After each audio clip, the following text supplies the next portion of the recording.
Welcome back to Masters of the Cultureverse. I am your friendly neighborhood blurred, Caleb Edward Edley, here with my co-host, as always, the invincible Clay Stroman. How's it going, Clay? It's going, Caleb. It's going. How are you feeling? How you doing?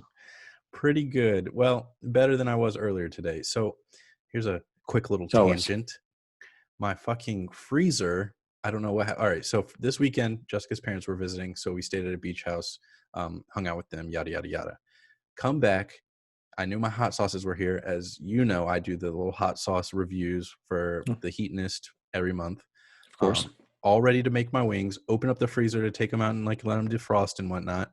The freezer, I don't know what the fuck happened, but there's like fucking chicken blood all in my freezer. The ice machine looks like it is melted and refrozen. There's like ice, like a skating ring on top, and then the ice that is in there is just all congealed together. And I was like, what the fuck is this shit? So your freezer was just packed with ice blood? Well, the blood was still liquidy on it. So I don't know what the fuck. It's like it stopped working, and maybe the cooling, the freezingness was coming back up somehow. I don't know what was going on. Yeah. Yeah, that's a technical term. I don't know what was happening. I smelled the chicken. It didn't smell rancid. I felt it and like everything. It wasn't like slimy. It wasn't bad. So I still cooked it. I ate it. But if I die tonight, we know why. It's because I ate tainted chicken. We know exactly why. Yeah. Mm-hmm, mm-hmm. Okay. So how are it sounds you, like you're doing better now. I'm doing well myself. Good. It is a Monday, so there's that. I'm doing as well as I could be doing on a Monday. Essentially is the answer I'm going to go with here. Gotcha. That's a fair answer. Well, we are Masters of the Cultureverse. You can find us on Apple Podcasts, Spotify, and now you can find us on YouTube. I'm waving at the camera right now. Hi, YouTube. So am I. Just search Masters of the Cultureverse. We're the first ones that pop up. We're the only Masters of the Cultureverse right now. It's just us two. That's who it is. Sure are. And you say right now as if that could change potentially in the future, but obviously that's not possible. Well, I was thinking if we wanted to pass it down to our children. Pass on the mantle? Yes. The new Masters. They can start their own podcast called The New Masters. Okay, fair enough. Like the new Avengers. Yeah, exactly. Clay, what you reading? What you watching? I am currently rewatching Mando. Smart. Season 1. In prep for Friday. Yeah. So I'm on season 1, obviously. But I watched episode 1 and 2 earlier today. Mm-hmm. They're still really good episodes. It's still an awesome show. Mm-hmm. I'm really pumped for Mando to come out on Friday here. So I just want to make sure that everything's still fresh so I can just like dive right into it. Same. I was watching TV this weekend. I saw a Disney Plus commercial for Mando. I was like, oh yeah, that's coming out on Friday. It had totally slipped my mind somehow. Yeah. And they haven't really showed us a whole lot about like what's going to actually, I mean, the teasers have been short. We've had like one real trailer, I want to say. Mm-hmm. So I'm thinking we're going to have some pretty cool like reveals because they didn't show us Baby Yoda in the trailers for season 1. So I'm thinking they've got some stuff in store for season 2. Should be pretty sweet. Remind me, is this dropping weekly like season 1 or are they doing all of it at once? I believe it'll be weekly. I mean, they were pretty successful the first time around doing it weekly. So sure. I didn't know if they were changing it up, but if it ain't broke, don't fix it. Yeah, if it ain't broken, and this certainly ain't broke. So I think, it's gonna be like The Boys. Each week we're gonna be able to get hype on Fridays for Mando. Nice. We can wrap that into our Bachelorette talk. Heck yeah, it's pretty much the same show when it comes down to it, anyways. For sure. What about you? I actually started watching Lovecraft Country. Okay. Yeah, I've seen a good deal of that. I'm 2 episodes in. I tried to watch the third. I watched 1 and 2, and I was like, all right, let me see if I can do the third one. And I started falling asleep, so I was like, no, we can't do that because the show is really good so far. I like it. Yeah. And I thought it was going to be like a whole encompassing type season deal, but it seems like the first 2 episodes are one thing, and it looks like the third episode, because I watched like kind of the beginning-ish of it. It feels like that's a whole different kind of, I don't know, chapter or story. Yeah, that's kind of how it is a little bit. Like you'll have to watch it to really see like how it plays into the episodes that you have watched, but they do kind of like jump around a little bit in the show. Okay. But I've seen like 2/3 of it, but sometimes I'm really shitty at watching shows. I fell asleep like during a couple of the episodes, so it's like one of those seasons where what I've seen has been really good, but this like the plot itself is a little bit like broken because I was unconscious for some of it. Right. But yeah, I mean it's a really good show, and then we know that the main guy got cast in Marvel, so they must be doing something right over there. Must be. And before you ask, The Haunting show, yes, it's on my list to watch this week. Now, am I I mean, starting with? you should probably watch it before Halloween, though, right? Wait, Halloween's on Friday. I know. Yeah, so I said Or is this week. Is it Saturday? Saturday, I Yeah. think. Yeah. Yeah. Either way, I will watch it before Halloween. Now, am I starting with Hill House or am I just going straight to Bly House? Hill House is a better spooky season show. Okay, then that's where I'll start. I'll recommend Hill House over Bly Manor. Mm-hmm. In general, just as a show. But also, like, if you want something kind of spooky, like, go for Hill House for sure. Okay. You heard it here first, guys. Hill House is the way to go for spooky season. Pretty sure I've already said that before. So you well, heard it here second. You heard it here second, then. You heard it here second, third, fourth. Yes. However many times. You heard it here first. You heard it here first, and then second, and then potentially third. Exactly. That's how it goes. Mm-hmm. Why don't you just jump right into sports, Clay? Yeah, so we have week 7 of the NFL here. You know, football is going strong. It seems like they've kind of got COVID under control. We didn't really have any games. Yeah, we didn't really have any games get pushed around this week, which was cool. You know, we've had at least like 1 or 2 matchups get messed up over the past couple weeks because of COVID. But yeah, maybe they have it under control. And this was a pretty solid week of football. No like big surprises or anything crazy really. We had a showdown between the Eagles and the Giants. They're in the worst conference in the league, the NFC East. So the Eagles, I want to say the Eagles just got their second win, and they're leading the conference or the division now. So every other team has 1 win. Okay. And I think the winner of the NFC East is probably, I'm going to go ahead and predict that the winner is going to finish with 5 wins. It might be the Eagles. It might be like the Cowboys. But I think they're going to finish with 5 wins and make it into the playoffs at like 5-11. All right. So we'll see how that plays out. You're hearing everything. Everything we say apparently is a first time. It's a breaking news. Yes, that's this whole episode. Yeah, we had the Panthers play the Saints in a division matchup. They lost. It was a really, really good game. Panthers ended up losing by 3. But yeah, what else do we have? We had a really good game last night between the Seahawks and the Cardinals. My favorite game. Yeah, that game was awesome. These are 2 of the better teams in the league, 2 of the more exciting teams in the league, and they played like it. I mean, the matchup, it ended up in overtime. The Cardinals ended up winning 37-34 because the kicker fucked up. Yep. But yeah, that was an awesome game. And I had Tyler Lockett on a couple of my fantasy teams, and he had 200 yards and 3 touchdowns. So he put up a 40-point fantasy game. So I think anybody with Tyler Lockett on their team probably won. Yep. Side note, Davante Addams had 44 points for me, and I still lost. Ridiculous. Who else did you have on that team? You probably had some people put up some duds. Keep talking and I'll come back to you. It's hard to keep my teams and track on my teams. Yeah. So we had the 49ers play the Patriots, which the 49ers have Jimmy Garoppolo as their quarterback. He used to be on the Patriots. The Patriots have Cam Newton, and he was ass, unfortunately. It was actually pretty sad. It was one of the worst games I've seen a quarterback play in a long time, and Bill Belichick actually benched Cam at one point. He did. Which it is just – I mean, we like Cam, right? We love Cam. I mean, he's the man. I feel like you either love him or you hate him. I think we're in the love column. But, yeah, it was – I don't know. It was really sad to watch, and he looked really sad on the sideline. He did. He threw, I think, like 3 interceptions.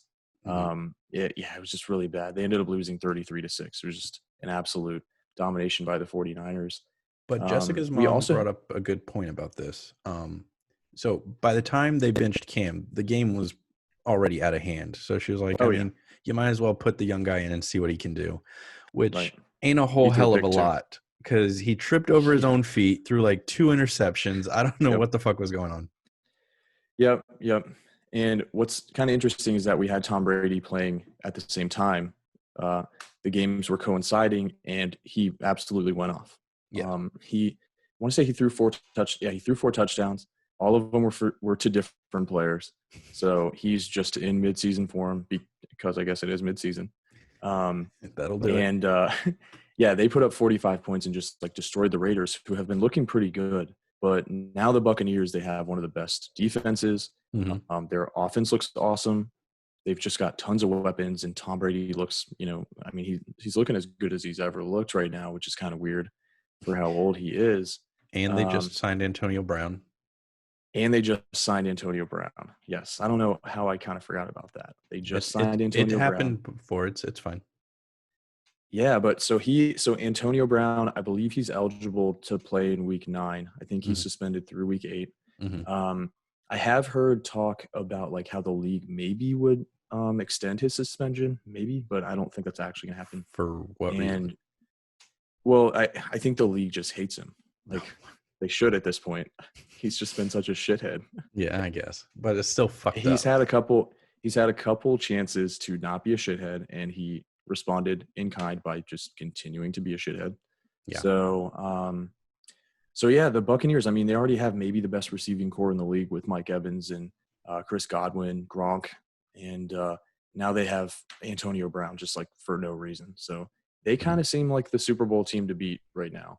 Sure. The Seahawks look awesome. The Buccaneers are starting to look really awesome. So I mean, I guess it's kind of exciting. Although I don't know that I want to just see Tom Brady continue to win rings just on every team he's on. But we'll see. We'll see how it plays out. Yeah. Yeah, I mean, it wasn't a super, super eventful week of fantasy. We did have a matchup between Baker Mayfield and Joe Burrow that was pretty exciting. The Bengals played the Browns, and the Browns ended up winning 37-34. So kind of a shootout. Baker, I believe, had 5 touchdowns. Joe Burrow had 400 yards and 4 total touchdowns, which I believe is a record for a rookie. Wow. So, yeah, so that was a pretty exciting game too. And I guess in that game, something to mention is that Odell tore his ACL, which kind of sucks. Yeah. Because he was just starting to kind of like get into his stride. With the Browns, he's been hot and cold, mostly cold. But this season, he's had a couple big games, and he looked like he was kind of just getting there.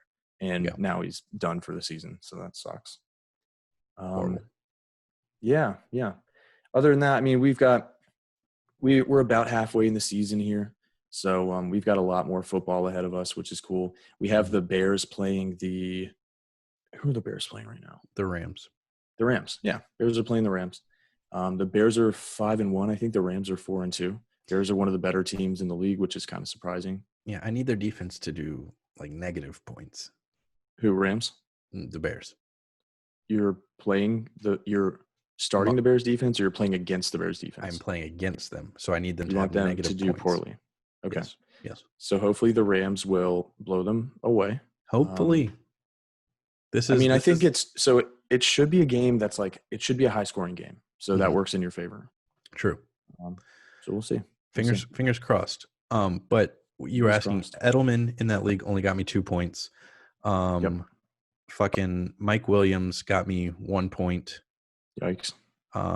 So yeah, it was not good. My defense, I had Cleveland, they got 2 points. Yeah. That's what it is. I can't even speak. Not the best showing there. I actually played had 17 points on my bench, but of course, naturally.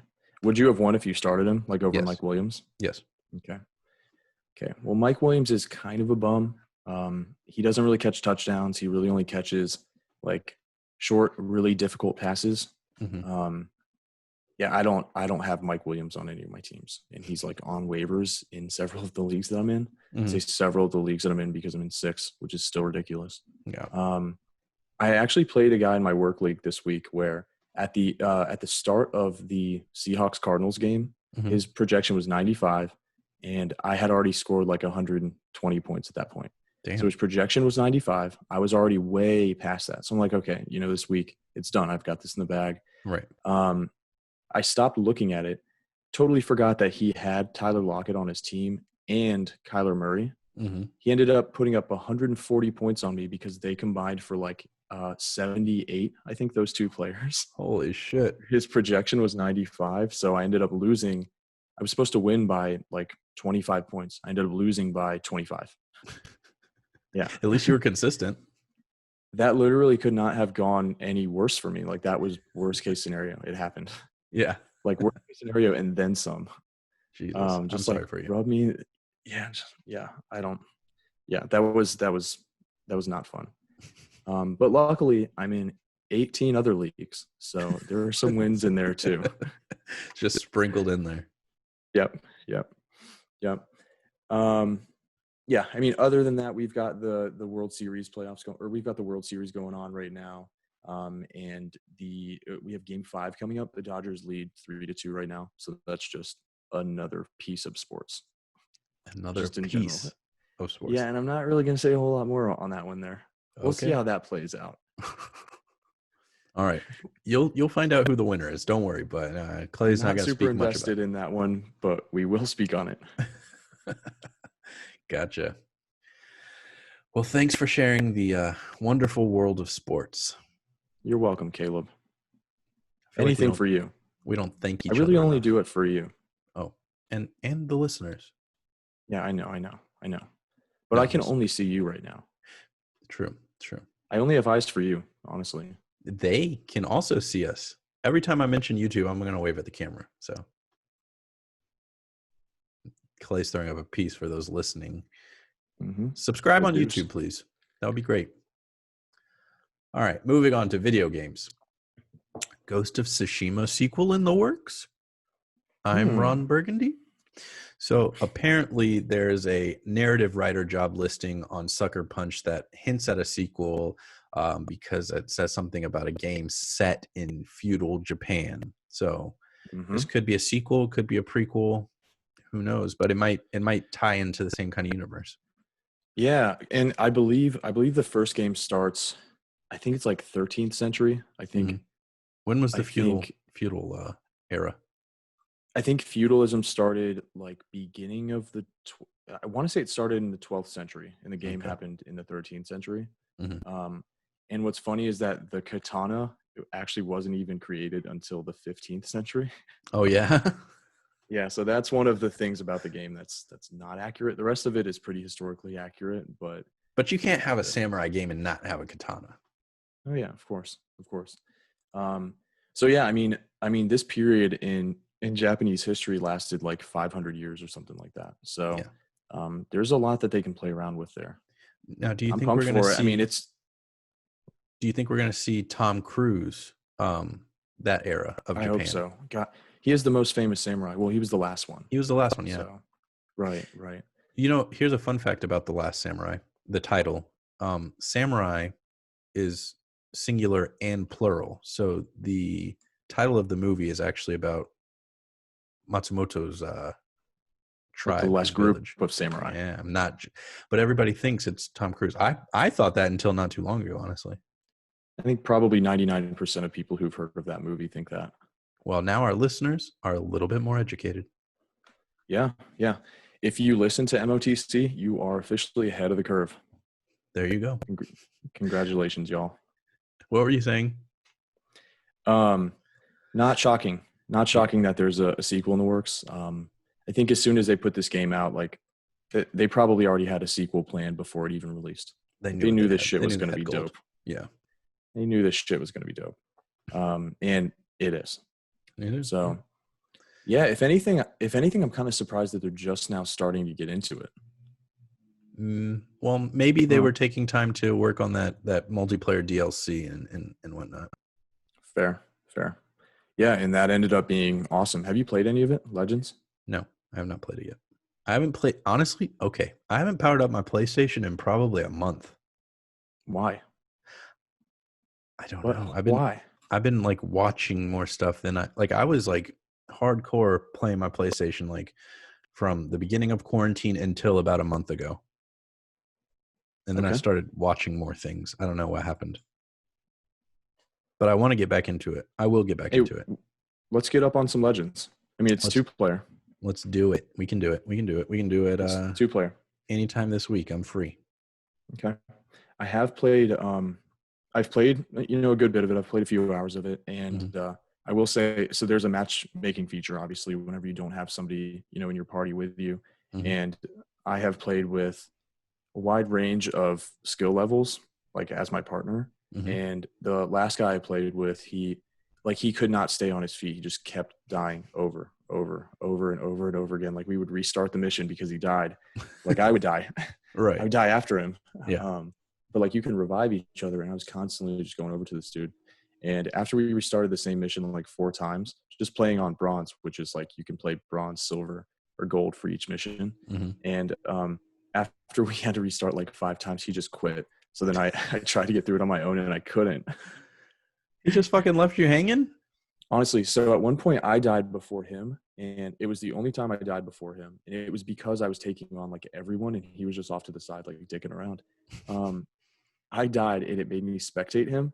And this guy, it looked like somebody who had not just never played Ghost of Tsushima before, but never like picked up a controller before. He was just like kind of walking around in circles, just like taking a hit. Every step he took, just taking a hit. Did you guys have comms? Could you like talk to him? So I didn't even have my headset on because I was just like, whatever, this is like an easy mission. I don't really need to, it wasn't one where you really had to coordinate. It was just like, it was survival. So it's basically just like fight waves of people. Sure. So I wish I had my headset on because I would have been yapping at that guy. I would have been talking some shit. Like, what come the on, fuck dude. are you doing? Yep. You suck. Yep. I'm assuming that's how you're going to be. I might be a little bit better. Okay. We'll see. Probably. If I had to guess. I had to guess. There's a bit of a learning curve because they start you basically with nothing. You have to unlock, you know how you unlock like different stances as you go along? Sure. Water. I don't even really remember that. No, I do. Okay. You start with nothing, no skills, only one stance. And you can only use one stance, even when you unlock the other ones, because each one is tied to a specific sword. And unless you get like a legendary sword that has all 4 stances, you have to pick a stance to use for the whole entire mission, basically. Gotcha. So your stuff doesn't carry over from single player. What, from the story? No. Yeah. No. Okay. No, but it's dope. I mean, there are a lot of different modes, a lot of really dope gear to unlock. So it's pretty sweet. And I've been seeing stuff online that is saying like this is the best DLC or like best multiplayer DLC ever. Wow. But I know, who knows? It is pretty cool. It's pretty sweet. I'm excited. Yeah. The Prowler might be in Spider-Man Miles Morales. That's all I got for that. I don't have any evidence why people think that. But I mean, you got to imagine usually when Miles is around, his uncle is also around. So, well, that speculation's happening because it was confirmed that his uncle like is around. Obviously, we knew he would be in some way, shape, or form. But in one of the little teasers, there was like a text from his uncle in his phone from Aaron Davis. Oh, was that in the one I sent you? Probably. I don't know. They did a few different little text conversations. I think I just sent you the like Peter Miles one. I'm not sure. Yeah. And there was also one where he was texting his mom, and it showed like a text from Aaron Davis in his phone. So that's why people are saying it. Okay. So I don't know if they're gonna. I hope they kind of like build up to the Prowler in this one, especially since the main villain kind of looks like the Prowler. Have you seen the main villain? Yes. They're it's kind of like a team of them. Yeah, they're like hooded in dark clothes, but they also have like purple neon or like pink neon on them, which is kind of, I mean, that's what the Prowler looks like. Perhaps. Here's a guess. Maybe at the end of the game, Aaron somehow gets their tech, and that's how he becomes the Prowler, and then that's kind of like the cliffhanger for the next Miles game or whatever. I actually really like that idea. I could see that happening. That was solid. Thank you. Thank you very much. Yeah. Okay. Yeah. You know what? Yeah, let's go with that. Mark it down. All right, you heard it here first. Another first occurrence here. Another piece of breaking news. That's what this podcast is going to be titled. You heard it here first. You won't hear this shit anywhere else. Nowhere else. You might. Moving on to TV. So we have seen that the Dexter revival will serve as a second finale. Is what I read. So it sounds like they knew that the finale sucked, and they're like, all right, let's see if we can redeem ourselves with this here miniseries. Yeah, yeah. So is it going to be like a reboot of the last few episodes or the last season, or is it going to be a continuation where it just? I feel like they're just going to continue where they left off and try to make it better. Continue where they left off and just try to like progress it into a better ending. Yeah. Like, oh, like psych guys, we actually weren't done yet. Like there was, yeah. You guys thought we were done and you were mad that it was a shitty finale, but joke's on you, that actually wasn't the ending. We still got more. That's my guess. Okay. But I don't know. I'm not writing it. Well, I mean, we're both in agreement that the finale did suck, right? Yes, I am nodding my head. Yeah, so I can see you're nodding your head. Well, the listeners can't. I mean, true. But if you're on YouTube, you can. You sure can. That's another peace sign for you. So there you go. Yeah, so I'm excited for this. I mean, I'll watch it. I was very disappointed with the ending of Dexter. At one point, I guess, what's up? I will watch it as well. I'm just deciding on whether I want to continue where I left off or just jump into the miniseries, you know? What do you mean? Remember I told you I never finished Dexter? I stopped at the Trinity Killer season. That's right. Oh, that's right. But I've read about how it ends. Yeah. So I'm deciding on whether I want to go back and finish all those shitty seasons, or if I just want to say, fuck it, I know what happens basically, and then jump into the miniseries. Yeah. I think I'm just gonna jump into it. It doesn't really matter. Well, you basically finished it. You were like one season left or something. Right. And just like you, no, I actually got into the last season, but I stopped watching like a few episodes before it ended because I had heard that the finale was like so dissatisfying. Gotcha. And then but then I like watched the end clip on YouTube and like read a bunch of stuff about it. And I mean, it's just like, that's not it. Nah, I'm good. Yeah. So I'll just jump right into this, and you probably can too. It doesn't really matter that much. That's probably what I'll do. Yeah, I never really saw Dexter as one of those shows that was like up there as like one of the best shows out. It was one of, I guess, my favorite shows at one point. I think at the time it was probably one of the best shows out, but there have been better shows since it.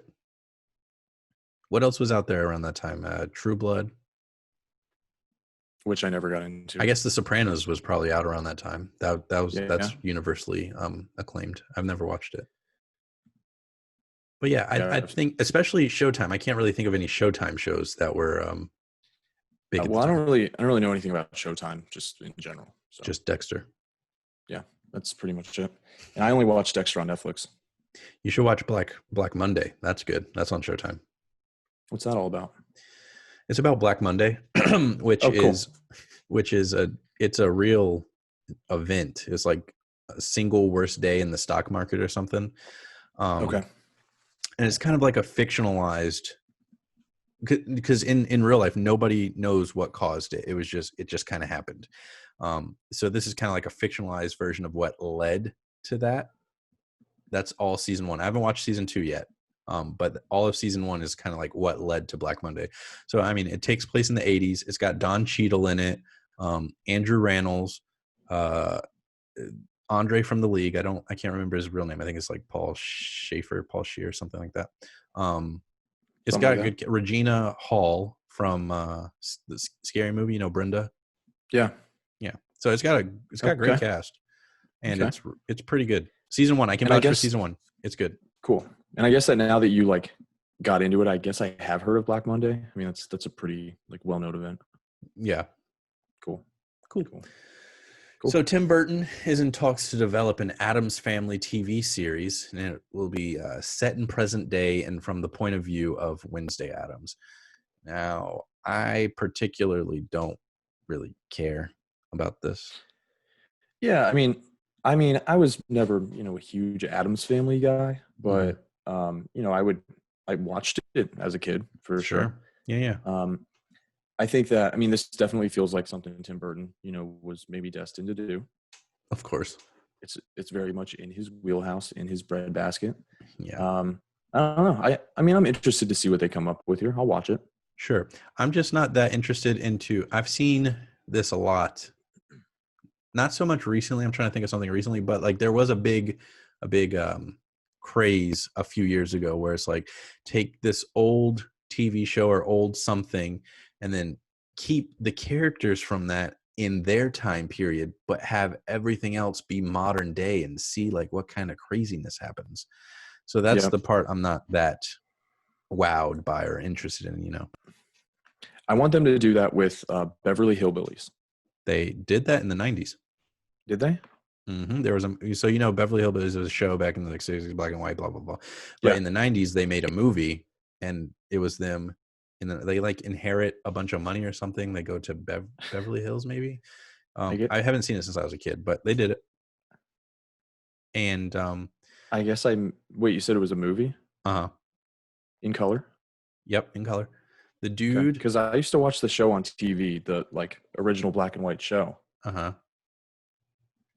The guy who played Ernest, what is his name?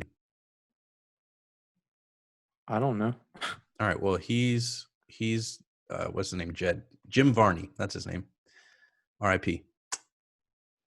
He was also Slinky Dog, you know. Okay. So he was Jed Clampett in it, and let's see if there's anybody. Diedrich Bader, you know that guy? No. You'd know him if you saw him. He's like in a bunch of stuff. He's Rex from Napoleon Dynamite. Okay. The security guard in Jay and Silent Bob. Yeah, that checks out. Yeah. So I mean, it's a lot of what do you call it? 90s, like golden, like when the 90s was their bread and butter. It's a lot of those actors. Yeah. But yeah, it exists. Well, okay, they beat me to the punch. They did. Well, maybe a long time ago. They're gonna fucking redo it again here in the next 5 years, I bet. Yeah, but I want them to do it as like a Fast and Furious style blockbuster. How would that look? Describe it to me. Well, the Beverly Hillbillies, instead of so it's kind of a similar premise, right? So they came into all this money, they moved into this mansion in Beverly Hills, but the mansion they move into just has like jets and supercars and tanks and shit all in it. Mm-hmm. And they figure out, oh wait, we just inherited a mansion from like the secret director of I don't know, Space Force, some shit. And I'd watch it. And they basically have to like they find themselves caught up in this like world-ending plot from a foreign aggressor, and they basically have to band together and pretty much become the Beverly Hillbilly Avengers. All right, I like it. Yeah, dark and gritty. I mean, is there any other way? Not on this podcast. No. Dark and gritty, Avengers style action, Fast and Furious style nonsense. We'll throw some quips in there just to keep it light. Of course. But overall, it's going to be pretty heavy. It's going to be pretty dark. It's going to be pretty gritty. All right. Yeah. I can't wait to see it. Coming to a theater near you. Yeah. Whenever theaters are a thing again at some point, hopefully. Hopefully soon. Yeah, we'll see. Moving on. Falcon and Winter Soldier will bring back early MCU characters. And I was curious, what early MCU character would Clay like to see? I want to see Trevor from Iron Man 2. Trevor Slattery. Iron Man 3? He was the fake. Iron Man 3, my bad. Yeah, he was the fake Mandarin. Yes. I want to see that guy. I think he's dead. But we figure, how do we know? The one shot, All Hail the King. Oh, he died in that? Because I never saw that. I want to say he did. I want to say the real Mandarin was pissed that he was impersonating him and sent an agent in to kill him. Like the whole one shot is Trevor giving this like interview from jail to, I think the guy says he's writing a book or something. I can't really remember, but it turns out that he's actually in the 10 Rings and the Mandarin has sent him there to kill Trevor. And he does that at the end of the one shot. Okay. Well, there you have it. Let's just say, for the sake of argument, that the snap brought him back or something. And now he's a mutant. Okay. Now he's unstoppable force. That's pretty Who do you want to see come back? I was thinking about that, and I don't know. I would like more Hulk connection. Mm-hmm. Excuse me. So maybe Betty, but like I don't know what she would do in Falcon and the Winter Soldier. You know, there's no Hulk. Right. But I do miss. I feel like they treat the Hulk kind of like the stepchild, which I mean it is kind of the stepchild, but like that movie, not the actual character. Yeah. It's like unofficial. Well, it is officially in the MCU, but it feels like it's not. Exactly. Because so I kind of feel for it a little bit. Yeah. So who did I just think of? I would like to see more of Justin Hammer. I would like to see him. Yeah. Yeah, from Iron Man 2, he obviously owns Hammer Enterprises, which is like Stark, weapons manufacturing, competing with Stark Industries. And they actually used his weapons in the Luke Cage show on Netflix. Like there were hammer weapons being chopped around, and one of them could actually like penetrate Luke Cage's skin, which like he has bulletproof skin. Yeah, I'd like to see that guy back. I'd like to see him back, especially since it's Sam Rockwell. Yeah, I love Sam Rockwell. He was also in the one shot All Hail the King. He's in the same jail with Trevor. Interesting. Okay. And I was just reading. So Trevor is not dead, so it might be possible to see him. What happens at the end is this going to spoil you? This came out in like 2014. No, it's not going to spoil me. So I was right. The guy interviewing him is part of the Ten Rings, but he's not sent there to kill Trevor. He's sent there to break him out so that he can meet the actual Mandarin. So it's a little deeper than we thought. Yeah. So then we probably should be seeing him again. Yeah, aren't we seeing the Mandarin in what is the movie? Shang-Chi? Yes. Maybe we'll see Trevor there. 10 Rings are definitely a part of that, right? Right, exactly. Okay. So maybe we see a little bit of Trevor in Falcon and the Winter Soldier, which possibly leads into Shang-Chi. When is that supposed to come out? 2022? I think it's in the future. Sometime in the future. Definitely not in the past. No, I don't think so. 2021. It's safe to say. Okay. Are there any like heroes that were in earlier movies that we haven't seen in a long time? Not that I can think of. I mean, Infinity War brought everybody in. Right? That's what I'm saying. Yeah. Oh, I would like to see Lady Sif from Thor, but we won't see her in that. We might see her in like Love and Thunder or something. R.I.P. to the Heroes 3, by the way. Right. Lady Sif, she was lucky that she was somewhere else. Busy filming that TV show that she does. Right. She was like the main character on that show, right? Yeah. Where she's got all the tattoos or whatever. What was it called? Blind Spot?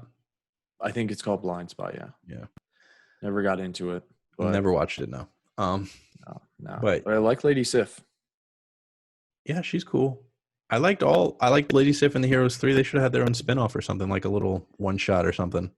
They should have. And the way they went out was pretty, I don't know. It was shitty, right? Yeah. It was just like they were just like written off like it was nothing. Exactly. I didn't like that. That's like one of the only things I don't like about that movie. Literally, Hela walks in and just kills two of them immediately. Boom. Yeah. Two of Thor's best friends. Boom. And then Hogan, he fucking spins his flail around for like 10 seconds, and then he gets got.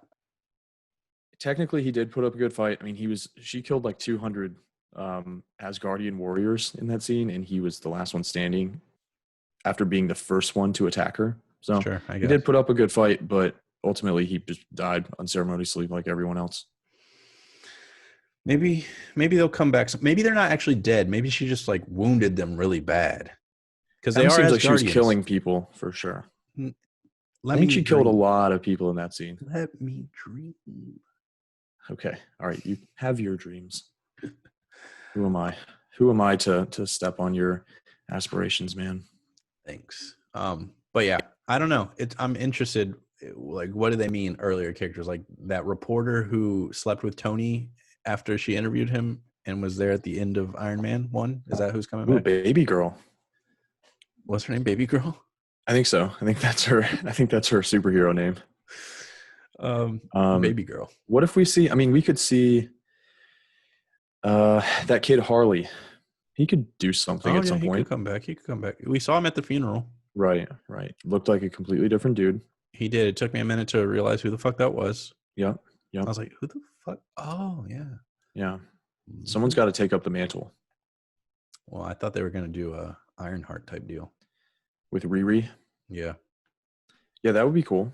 I've seen people say like they shouldn't have Shuri do that, but no, she's got other things to do. Mm-hmm. Mm-hmm. We can't just have Shuri do everything. Obviously, people are saying that Shuri should take over the Black Panther mantle too, which she does in the comics. She does. And Letitia Wright said, "I'm still grieving over here. Give me some time." Not even Right, thinking about right. that. Yeah, they're not worried about like producing a sequel right now. No. That's R.I.P. Chadwick. R.I.P. Chadwick the King. Yes. Wakanda forever. Oh, I just hit my mic. Oscar Isaac is in talks to play Moon Knight, who I mistakenly thought Kit Harington was playing, but he's playing Black Knight. Black Knight. We've talked about Kit Harington. We talked about Kit Harington, I want to say last week. We did, and because I said I thought he was playing Moon Knight, but I was confusing the two knights. Yeah. And this Oscar Isaac news is pretty sweet. Yeah, this is awesome. I like Oscar Isaac a lot. He's a great actor. Moon Knight's a really cool character that people have been like yelling for a long time. Like, give us Moon Knight, and now we have a show in the works. Give us Moon Knight. Give us Moon Knight or give us death. I've got some info on Moon Knight here for people who don't know, because I didn't know. Like, I was not well versed in Moon Knight before. I know a good bit about him, but let's hear your stats. All right, tell me if I tell you anything you didn't know. Okay. All right, so Moon Knight, Mark Spector, aka Moon Knight, is imbued with a sliver of the Egyptian moon god Khonshu's power. Lunar strength increases his abilities under the moonlight. Now he has immortality. He has been brought back to life by Khonshu on numerous occasions. He's got phase transformation. He goes through solid objects while transforming into his caped semblance. Necromancy. He can control an entire army of undead mummies. Power absorption. He has absorbed the mystical powers of the Iron Fist, the Sorcerer Supreme, and Ghost Rider's Spirit of Vengeance. He's got Lunakinesis, the ability to control the universe's different moons and objects made out of them. And his weapons, he utilizes web shooters that mimic Spider-Man's, an energy shield similar to Captain America's vibranium shield, and retractable claws like Wolverine. Did you learn anything? So if you guys didn't take anything, if you guys can take anything away from what Caleb just said, this dude is a dope-ass character. Yeah, he just takes all the best parts of all the characters that we love and just combine them into one. Yeah, and what's also cool, and I'm kind of surprised that you didn't say it, is that Mark Spector, aka Moon Knight, is kind of schizophrenic. Oh, is he? So, yeah, so that's like a big part of his character too. He's got like kind of like a dual personality type thing. So that's what Oscar Isaac will be trying to translate for us. It'll be cool. It'll be, that would be fun. This is definitely one of my most anticipated Marvel properties in general coming out. Yeah. No, I'm excited, especially after seeing the Oscar. Like, I was already excited, but then seeing the Oscar Isaac news, I was really excited. Yeah, and everyone on like Reddit, just on the internet in general, was calling for Keanu to play this role, which I think he'd be really good at. Yeah. But I mean, Oscar Isaac, like, that dude's the man. Yeah, I'll say. Yeah. And now we can save Keanu for like Silver Surfer or something like that. Interesting. I never thought about Keanu or maybe a Ghost Rider reboot. I'd like that better, I think. I actually think that, I mean, personality wise, Keanu's a little bit wooden, right? Sure, yeah, a little bit, yeah. Right? Yeah.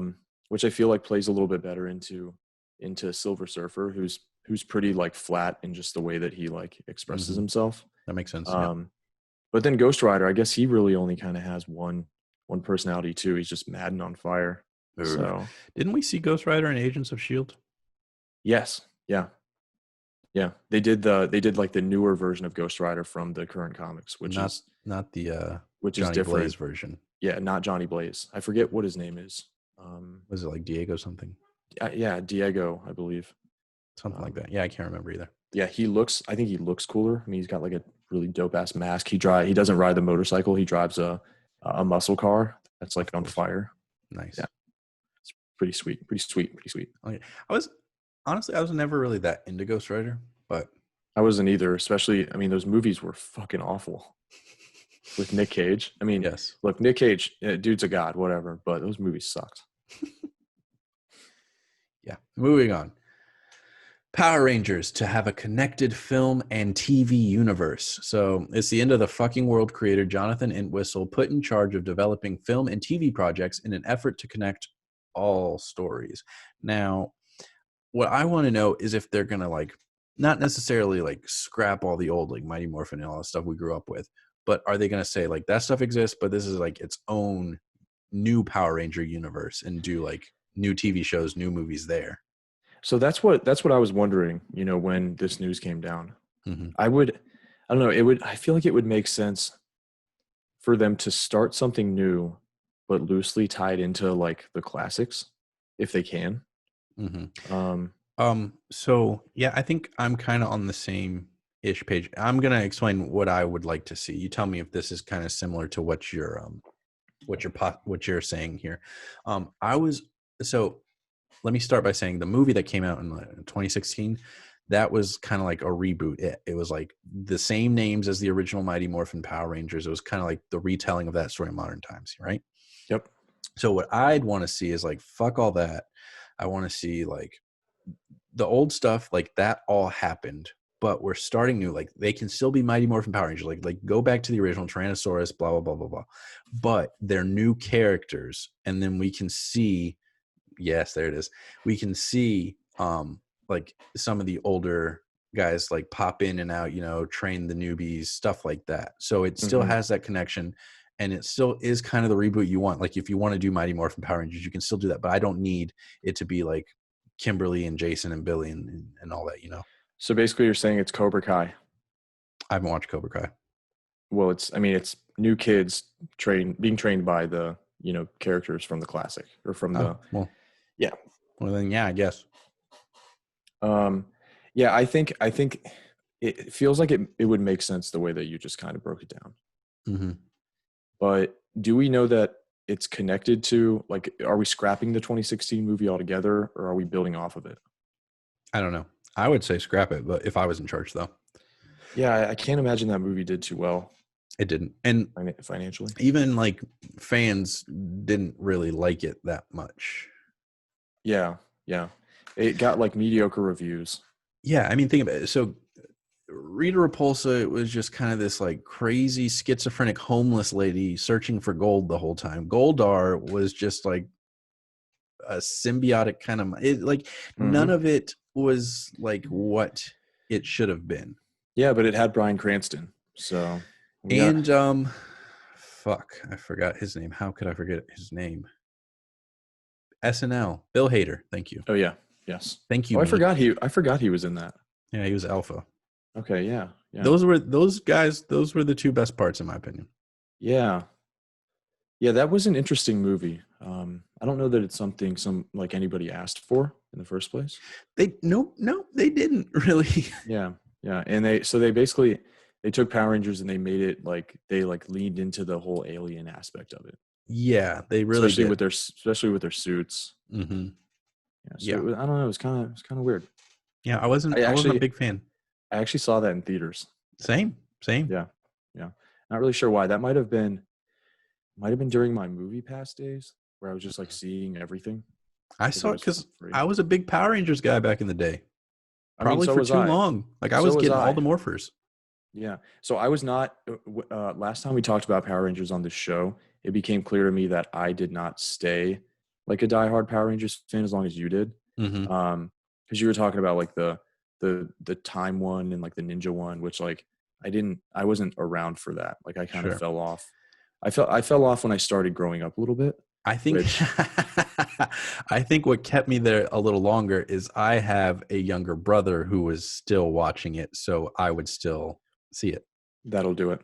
Mm-hmm. Whereas I don't think your sister was that into Power Rangers. No, not at all. Actually, yeah, no. Exactly. But I mean, I don't know. I don't know that it's a stretch to say that you probably got your brother into it. Well, if he saw me watching it when we were both in that prime age, then yeah, probably. I'm thinking it's one of those things like the dynamic I'm gonna have with my son in Mm-hmm. Power Rangers and like Legos and shit. Mm-hmm. Like I'm gonna be getting him into that stuff so I can be involved in it again. No, yeah, I respect that move. I might Yeah. pull the same Yeah. move on certain things. I hope they're still making Beyblades by the time my son's old enough to play with Beyblades. Those fucking came back like with a vengeance. Like I remember playing with them when I was a kid. Then I don't remember hearing anything about them until like last year, and all these little kids had Beyblades again. So I've got a box full of Beyblades in my closet. It's sitting about 10 feet away from me right now, and I've still got one of the arenas, like one of the stadiums that you play in. Yeah. Yep. I don't know where my Beyblades are. Yeah, I made sure to hang on to like the main like handful of Beyblades that I had. I'm sure some of them got lost, in translation between then and now. I had that fucking like Ripper that had the grip and was like fucking yes, dude. It was metal. Yeah, right? Yeah, I still have that one. That's like the best one. I've also got the remote control one, where you let it rip and it just spins until you tell it not to. So it's like all right, you're done spinning. Yeah. So when I got that, like a handful of my friends were doing Beyblades, and I got the remote control one for one of my birthdays, and I mean, it makes the game not fair. Like, what's the point? Yeah, literally, I let it rip. I'm like, all right, everybody just let it rip. Just put all of your shit in the stadium right now. And I'm going to do the same with mine. And then here I am just like controlling it with a little joystick and buttons. Just fucking just continuously going. And all of the other ones are just dead. And mine just spinning. Wow. That's fucked up, Clay. Anyway, Power Rangers. Actually, a couple months ago, I started rewatching Mighty Morphin Power Rangers, like slowly, because it's something I can have on in the background while I'm working and not pay attention to.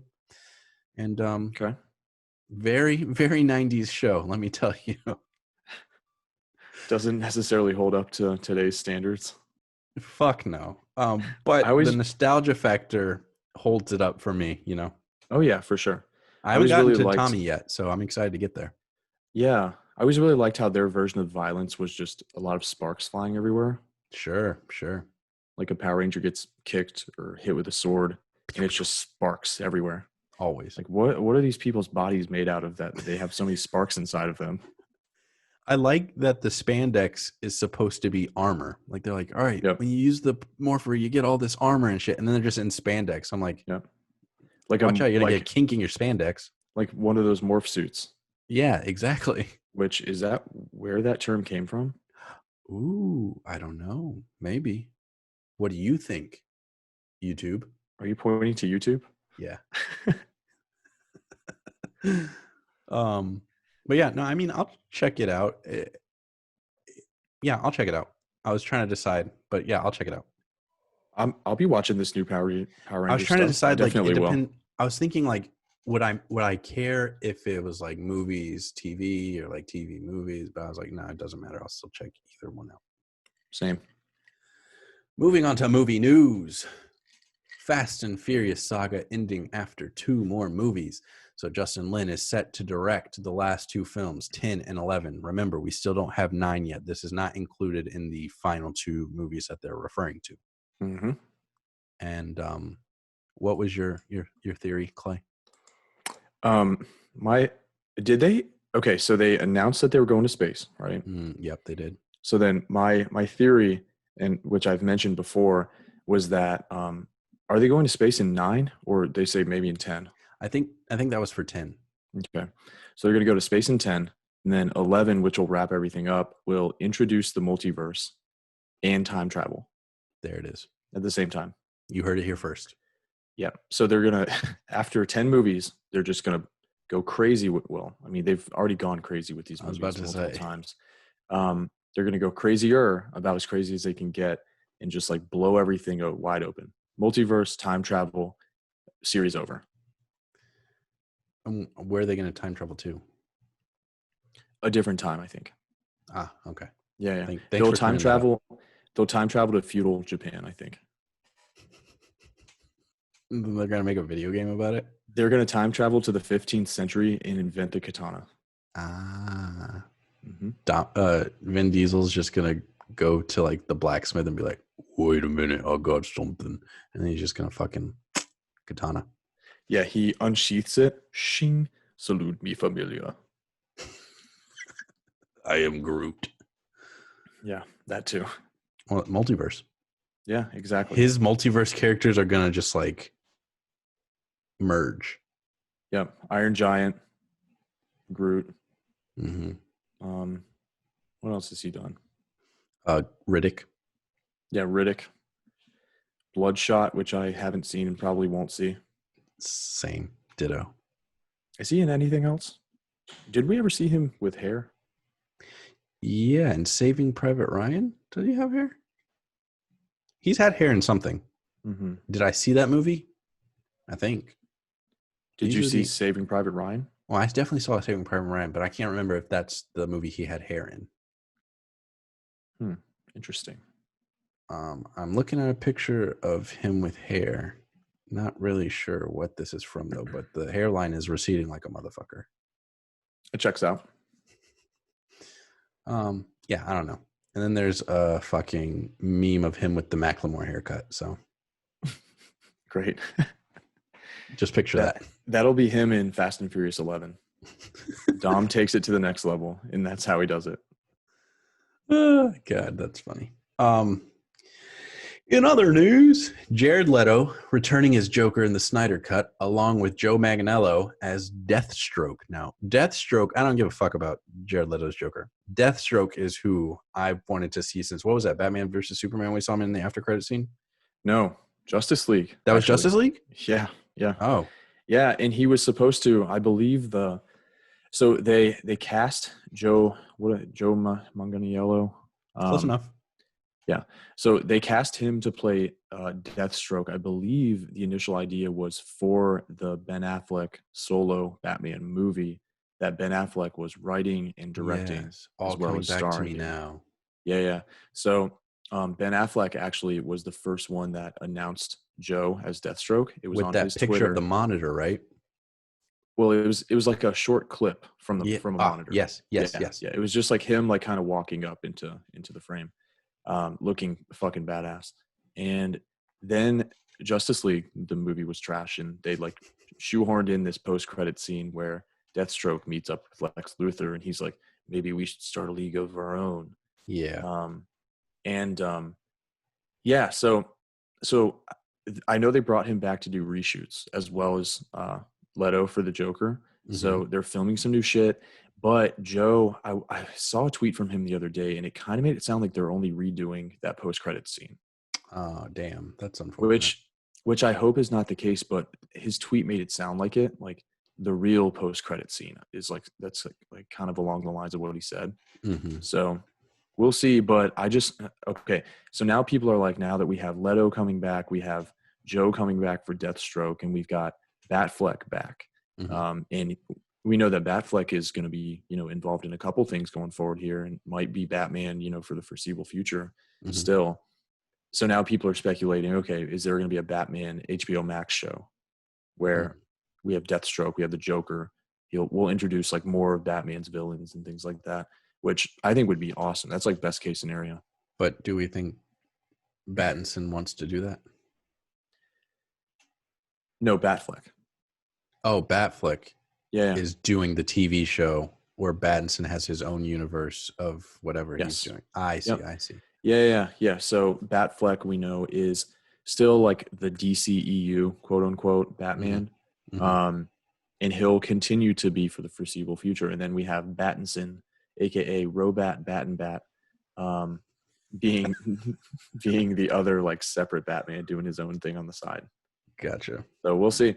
I mean, I hope that there's a Ben Affleck Batman show on HBO Max. That would be dope AF. I would love to see more Deathstroke, especially fighting Batman. He's one of my favorite villains.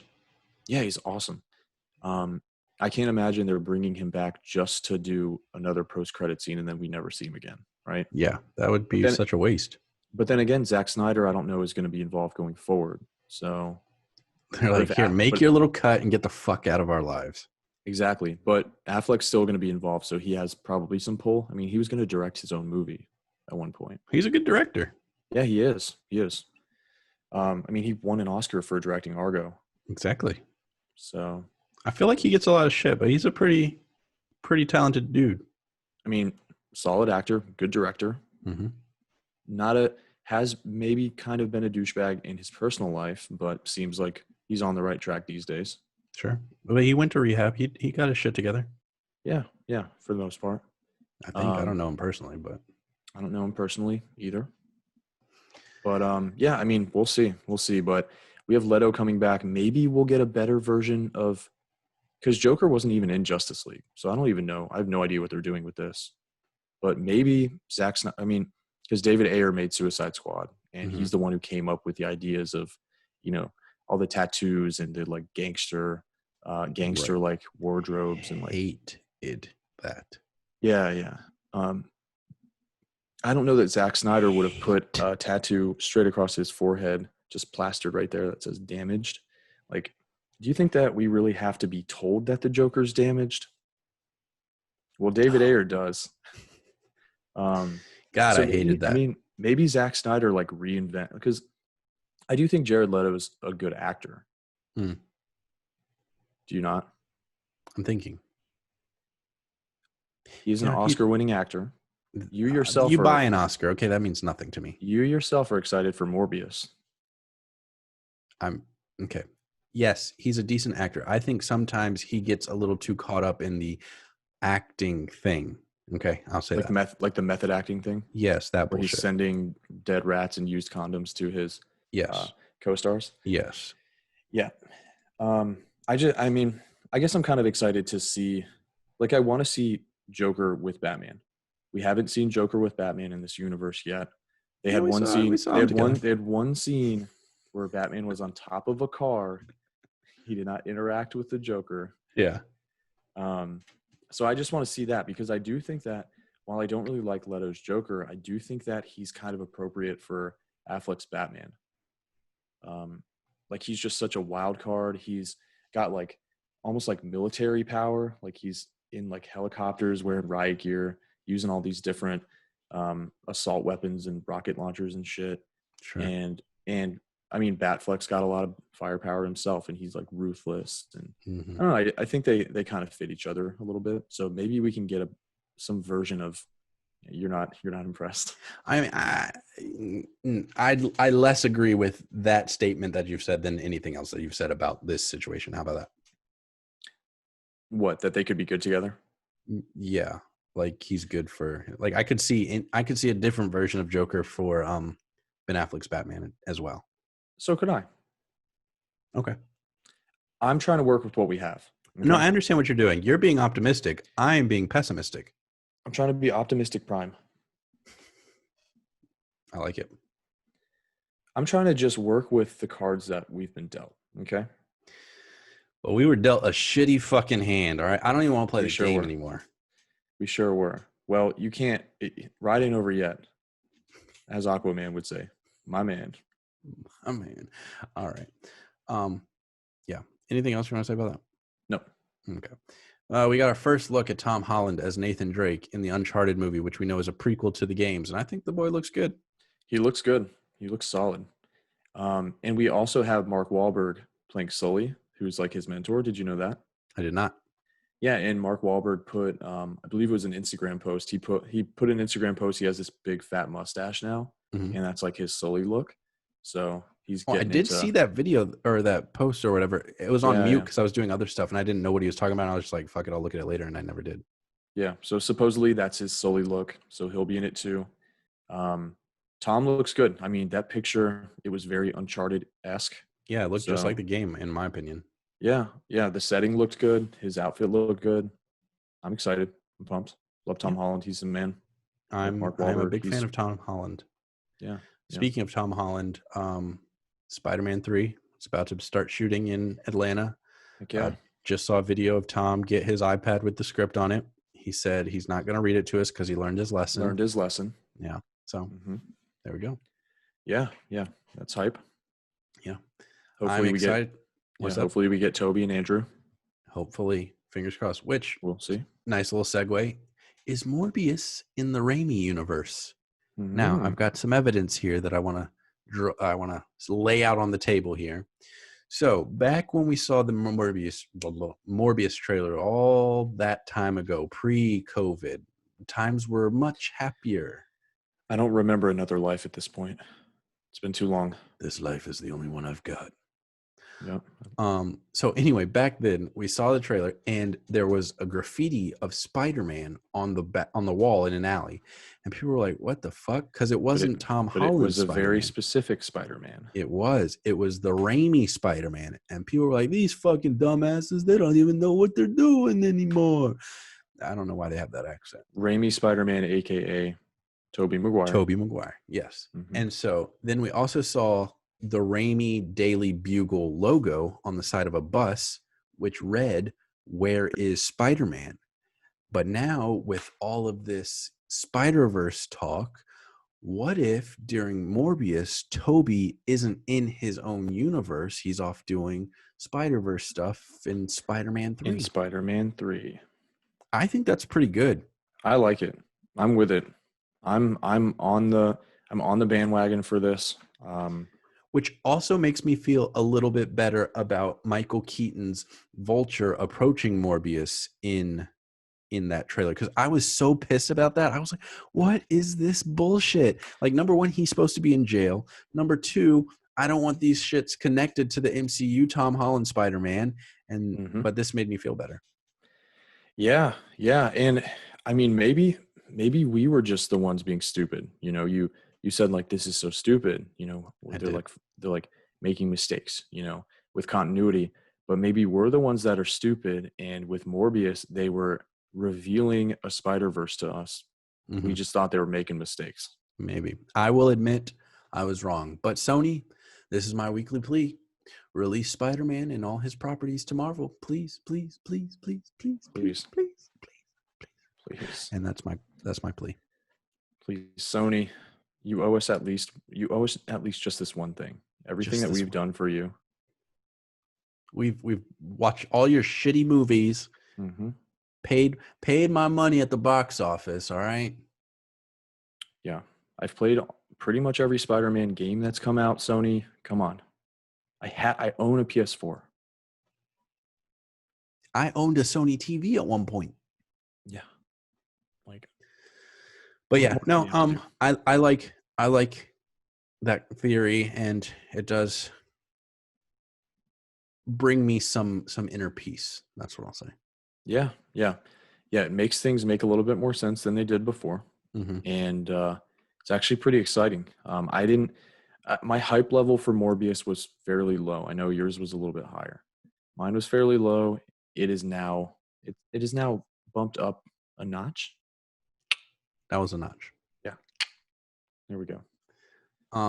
Yes, but I was just thinking about this. All this, it's kind of making, because I like Spider-Man 1 and Spider-Man 2. Spider-Man 3, I know it wasn't Raimi's fault. Studio interference, yada, yada, yada. Mm-hmm.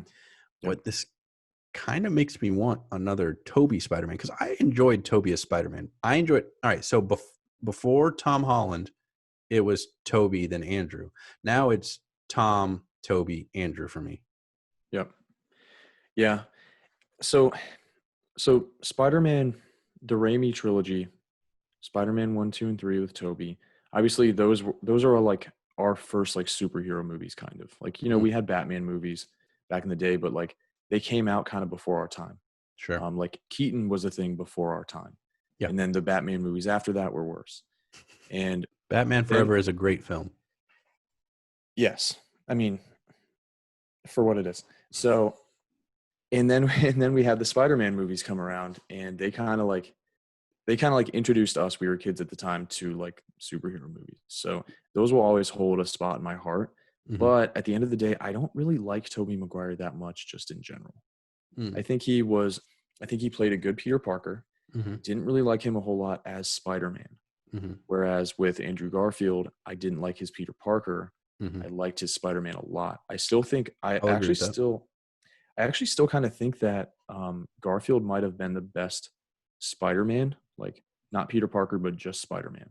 Yeah, his quips, his sarcastic, like the comic quips were very good in his movies. Yeah, and he's also got like he's also a little bit taller. He's lankier, whereas Toby and Tom seem a little shorter and stockier. Sure. And I thought he But just that kind of looked good as weirds me out Spider-Man too. about Garfield's Spider-Man. Like I was watching a YouTube video and it was comparing Spider-Man and stuff like that. And I hadn't seen it in a long time. And him in the suit, it just looks like this like skinny stick kind of thing. I didn't like the look. It kind of disturbs me a little bit. Okay. Because it was like a big head on this like stick body. Fair.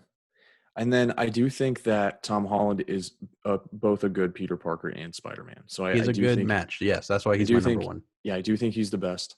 Yeah, I mean, I will like to see Toby again in like a Spider-Verse type movie with Holland and maybe Garfield. I don't know that I want just another pure Tobey Maguire Spider-Man movie. You heard it here first. Clay and I disagree. Well, I mean, if we agreed on everything, then this would not be interesting. Not at all. No. And I respect your opinion. Hey, same. I think Republicans and Democrats could learn a lot from what we just did here. They sure could, and I hope they're all watching.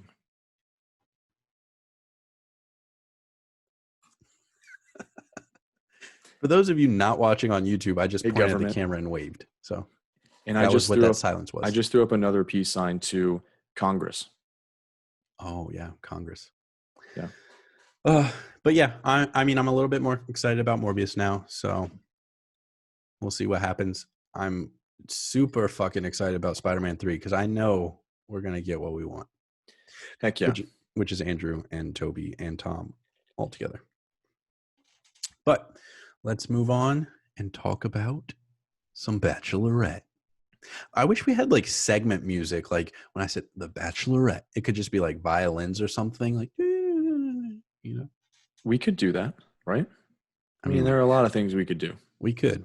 I'll see what I can put together. Or we could just do it with our mouths or use the buttons that we have. I only have the one. I only have the one button. Do you have one?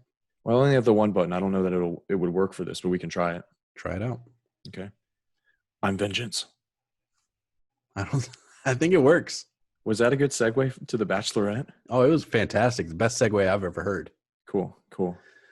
All right. So I took a lot more detailed notes this week because I was taking notes while I watched, and I also just watched it right before we started recording like you did last week. Yeah. So I watched this one last Tuesday, right? So I don't really remember it that well. So I think that it's good that you have notes. Mm-hmm. Let's see if I can jog your memory. Cool. Jog me. All right. So the first note I have is this preview looks intense. And the episode was not as intense as what I thought the preview was portraying. But I mean, I feel like that's always the case. And I didn't realize that they were still at the resort. I thought they had gone to a new mansion, but everything is happening at the resort this year. La Quinta. Yep. La Quinta. So we got our first date card. We had Riley, Jordan, Yosef, Ivan, Ben, Bennett, Zach C, Zach J, and Dale. And the card said, looking for a guy who speaks to my heart. Love, Claire. And the date was all about love languages and all that. So like they had the guys, she was like Juliet in the balcony, and the guys were like saying words of affirmation to her and all that. It was overall a pretty boring date in my opinion. I thought this first one was interesting because it literally was just an opportunity for her to have all of these guys say nice things to her over and over again. And at the end of it, I just thought it was kind of funny because at the end of it, she made it seem kind of like blatant. She said something like, wow, guys, it's been so long since somebody's talked to me like that. Like I needed that. Like, thanks guys. Right. Like, all right. Like it was just kind of like a confidence boost or an ego boost for her or something. Right. And then of course, a few guys go and they say some nice, like generic shit. And then Dale comes up. And then, Dale comes up and it's just like, he doesn't even really have to open his mouth. She's already in love with him. She's already basically committed to him. Yeah. But he did kind of kill it in this opportunity though. Yeah. Obviously as he would, he's Dale. He's Dale. Yeah. He's vengeance. He is vengeance. at one point, all the dudes had to, the love language they were working on was gift giving. So all the dudes had to run back to their rooms and grab something and give it as a gift to Claire.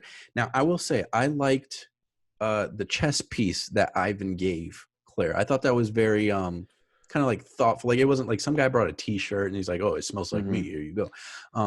And stuff like that. But he's a chess background, right? He's really into chess. He talks about it every fucking scene he's in. But he was like, here's the queen. Hopefully someday I can be your king. And I was like, oh, that's pretty cool. So I liked it. And he's an aeronautical engineer. So like, this dude is like, it's dope. Super smart. Heck yeah.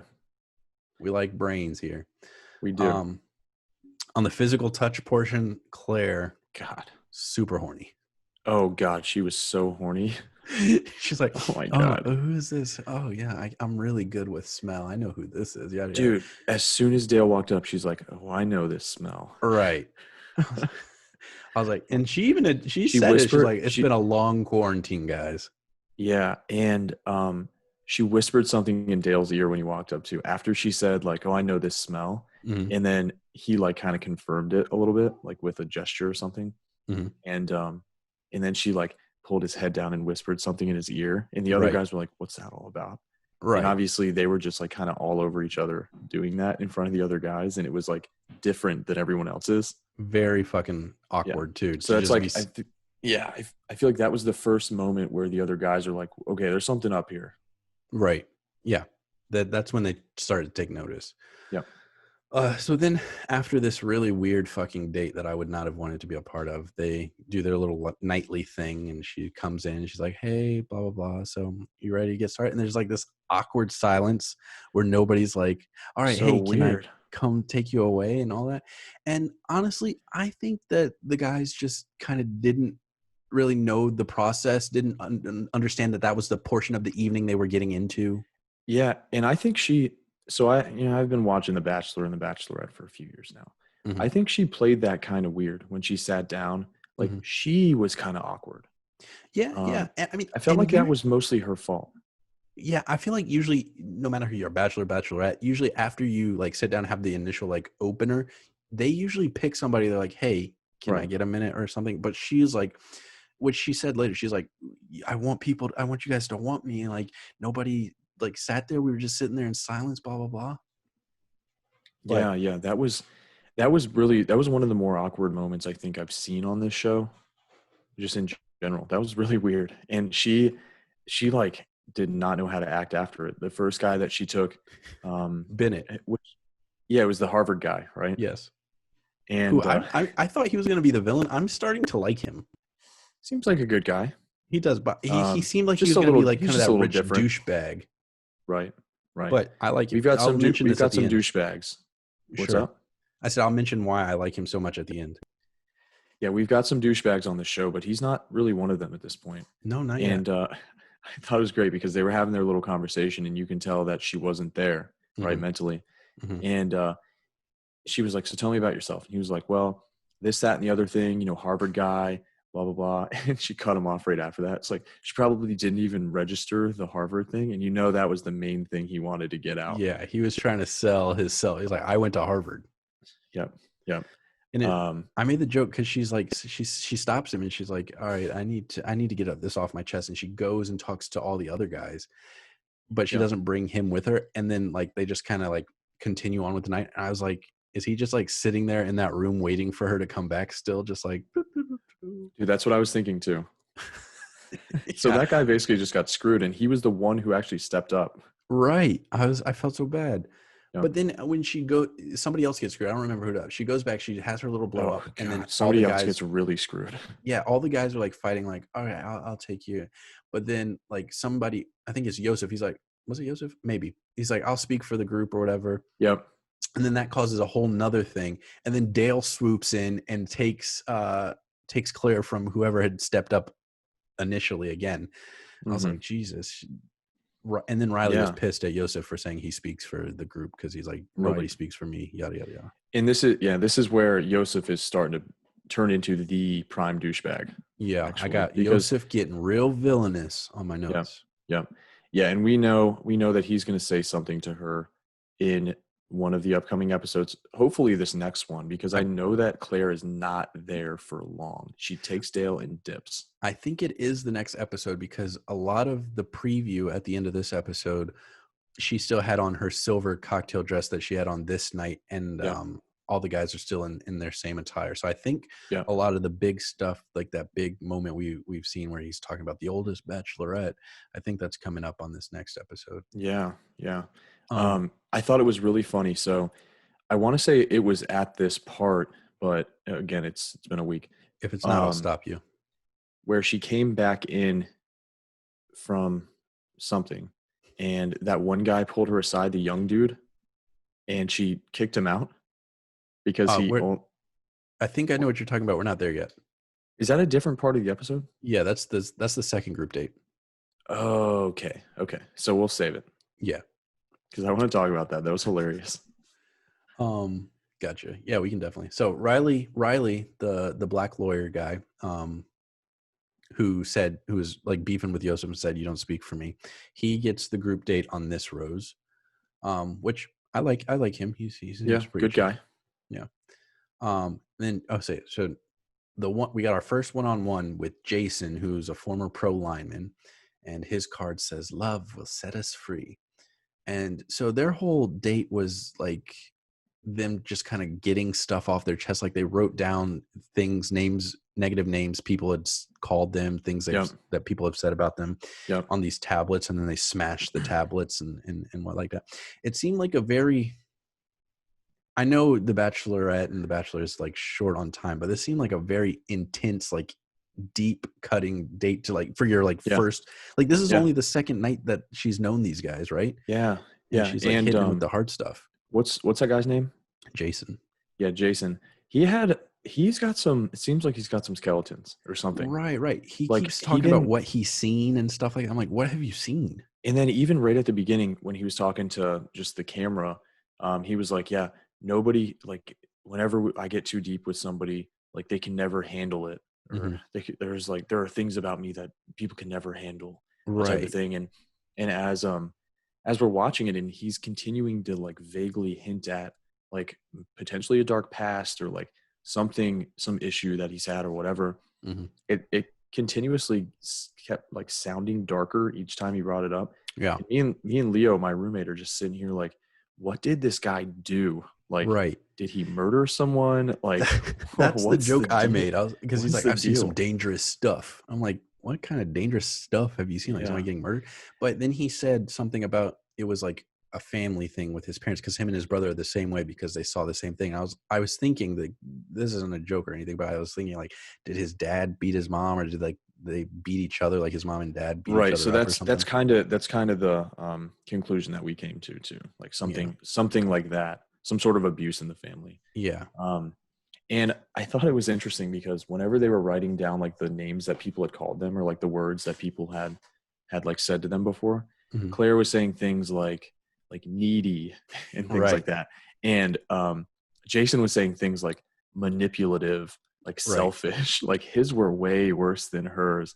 Like if I heard somebody reading off those words to me, like, yeah, I've been called this, in words like manipulative and like selfish and things like that, like that sounded pretty bad. Right. And then she's like, I've dated guys like you. You're the kind of guy I'm attracted to. I was like, right. Whoa, what? I don't know. It's I guess at least you recognize it. Yeah. It just, he was just kind of putting like being needy is not as big of a red flag as manipulative. Right. No, I totally agree. But she like ends up giving him the rose. Yeah. Which I feel like, I mean, it seems like she kind of put him through a lot there. She did. I feel like he's kind of like, I don't know him as like, I'm only seeing what we see on TV, but I feel like he kind of has a good heart, even if like on the surface, he might be doing all this shady shit. But it seems like deep down, and he could just be manipulating, I don't know, but it seems like deep down, he seems kind of genuine, and like he's upset about these things in his past, and like he's trying to grow and move forward. And I always respect growth. So yeah, seems like a good dude. Yeah, when it comes down to it. So I like him so far. Yeah, so do I. And he mentioned, so he was an NFL lineman, right? But he's like, looks like he's like 185 or something now. Right. He said at one point he lost over 100 pounds. I think. Yeah, he did. Yeah, pretty Yeah, crazy. because I had that same thought. I saw a pro lineman. I was like, "You were on the line," and then yeah, he yeah, said that that was thing. my thought too. I was like, how did that work in the Yeah. NFL? Dude, there's so many former pro football players in this thing. I know, it's wild. Like I feel like this the Bachelor and the Bachelor or the Bachelorette rather is bread and butter. Is like what kind of like washed up NFL players we got? Yep. Yep. Aaron Rodgers' brother was on there at one point, wasn't he? Yes. Yeah. Jordan. That's his name. Mm-hmm. Douchebag. Yeah, and when he was on, he put Aaron on blast, which I don't necessarily, I guess, blame him. But when he was on there, he put Aaron on blast for like, I guess, like kind of taking himself out of the equation. Like Yeah. He hadn't talked to Aaron, I guess, in months or years or something, and Yeah. he made that all very, very public because Right. he was on the show. Right. Yeah, I remember that. which I can't imagine necessarily worked wonders for their relationship, him and Aaron. Yeah, probably not. They probably still haven't talked. Yeah. So, yeah, Jason gets the rose, and then we move on to our second group date, which the card said, "I'm looking for a man with balls." And basically the date is a game of dodgeball. But naked. Yes, strip dodgeball. And this blue team fucking sucks. The first round they had, they were up 3-1, and they let this dude just fucking wreck them all by himself. He takes out the last three guys all alone. Yep. And then after that, the games weren't even fucking competitive. It was just like red demolishing blue. Yeah, it was. It was bad. Yeah, I do have a note here that this ref is like fucking crazy. Like, you heard Claire, strip. Yeah. I'm like, yeah. Do you want to see these guys naked or like what is going on? It felt like a couple of them actually got like fully naked too. Right? They did. They took off their jock straps and got butt ass naked. Which interesting. I guess if that's what you're into, I guess I don't know if I can know. I mean, we know what those guys got going on down there if they're just stripping on national TV like that. Yeah, they ain't ashamed. Some studs. What's in they dangle? I don't know what I'm saying. What's in they dangle? What's in they dangle? But so the reason this dodgeball game was a big deal is because the losing team had to go back to the rooms, whereas the winning team got to spend the night like talking with Claire and all that. And Claire, I don't remember who she was talking to, but she says that she never went to prom. Do you remember this? Yeah. Because somebody said they never got to go to prom. She's like, oh yeah, me neither. But somebody. And then they danced, right? I think that the dancing was. The guy she gave the rose to danced. The dancing was in the first date. That was Riley. Oh, is Riley the one with like the enormous arms? For a lawyer, yeah. Because I think he was wearing like a green T-shirt. Yeah, I think so. Yeah. Okay. Yeah. Okay. Yeah, that checks out. Cool. Yeah, that was the first group date. But I don't remember who exactly she was talking to, but she said she never went to prom. But somebody has come out and they have pictures of Claire. She's like, Claire went to prom with my husband. I just sent them to you. Claire went to prom with my husband in 1999, yada, yada, yada. And they have pictures of them at this dance, and it looks very promish. But Claire has said, LOL, actually not. Because somebody said, you've been exposed. She said, LOL, actually not. You do know there are more dances in high school that are not prom. Turns out it's just someone digging up old photos. Why she keeps her husband's old dance pics, I'm not sure. Face, that's the face it makes. I went to a new school senior year and in fact did not go to prom, just like I said. But this looks like a fucking prom to me. If like this doesn't look like a regular dance. Where'd you send this to me? Instagram. Okay. There's like corsages. Do they have like boutonniere? Okay. Boutonniere. I mean, boutonniere. I mean, that's prom. Right, isn't it? Yes, that's prom. That is 100% prom. You don't wear the flowers like that. You don't wear the corsage. You don't wear the boutonniere at another dance that's not prom. Nope, not at all. That's prom. Why she would lie about this, I have no fucking idea. Maybe she was just trying to make the guy feel comfortable somehow or something. Like, oh, I didn't go to prom either. It's okay. Maybe she's a little bit disingenuous. I don't know. Possibly. I don't know. Claire. Jessica pointed that out to me, and I wanted to share it with you and the listeners. So there you go. Yeah. Okay. Well, good to know. I'm glad I know it now. Exposed. Yes. But here is the part you were referring to earlier, where Blake shows up while Jay is having his one-on-one time. Yeah. And which is so funny because Blake walks up and he's like, can I talk to Claire for a minute? And he like looks at him and he's like, didn't you lose? Dude, that's exactly what he says. He's like, didn't you lose? Right. But he's like, all right, I guess I'll give you some time. And he walks in the house and immediately tells all the guys, of course. And then they bring the squad. And the real. And the one dude legit walks up and says, "What's up?" He's like, "We got a problem here." I was like, "What is this? The fucking Sharks and the Jets?" What's up, bro? Like, what are they gonna jump this dude? Yeah, that's exactly what it looked like. And you could tell he was getting nervous too, because like he was like talking, and he's like, "Oh shit," he's like looking down and like, right. Because I mean, that dude, what's his name, Blake? The one who showed up. Yeah. Blake is a good dude, right? He wasn't trying to screw the other guys over. He was just trying to like make a play, like make up for like lost time and like right. And he said the whole date was you wanted a man with balls. He's like, I want to show you I've got balls, which he lost and he showed up anyway. Yeah. And he tried to kiss her and it was so awkward. Right. She like puts the hand there and stops him. She legit is like, no, don't.